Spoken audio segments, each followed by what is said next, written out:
Hey, what's going on, guys? What's going on, YouTubers? I'm going to talk to you today about how they're glad there is now justice for Joshlin Smith. Now, all of South Africa, regardless of political affiliation, has been pretty much united against this mother and wanting to find the daughter. Now, unfortunately, the daughter has not been found, but fortunately, the mother has been brought to justice. The mother's name is Racquel Smith, but she typically goes by the name Kelly, and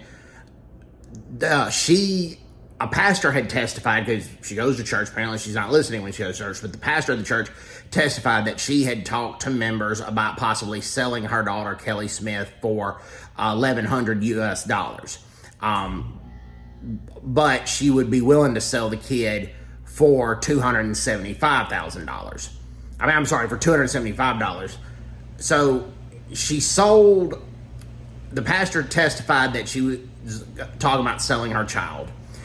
Kelly Smith had been battling a drug addiction for years. Kelly Smith's own mother has encouraged her to quit blaming outside forces, to admit what you've done and take responsibility for what you've done. So the mother believes that she did what she did.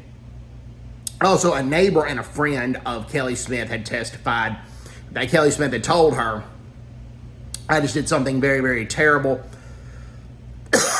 excuse me, and borderline admitted to selling Joshlin Smith.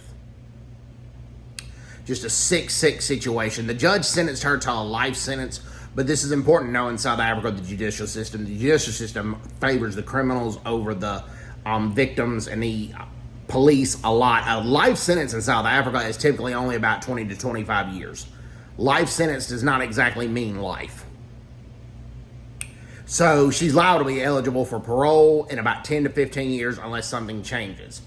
But she's liable to be safer in jail and isolated confinement, in solitary confinement, than she would be out in the streets of South Africa, because a lot of South African neighborhoods, whether if they're rich, poor, black, white, colored, Indian, they all want her dead. I mean, there's a lot of hatred to this woman, and rightfully so. And she sold her child to a quote-unquote healer, like a witch doctor. And apparently this witch doctor liked the daughter's eyes and the daughter's skin, and was going to basically cut that stuff out of her. And it was just a sick situation. Sold her child off for money. And this money was used to more than likely support a drug addiction. She'd been battling drugs her whole life. And honestly, kidnapping is a major problem in South Africa, and fetal alcohol syndrome is a major problem as well. So, hope everybody's doing well. Take care. God bless them. Bye-bye.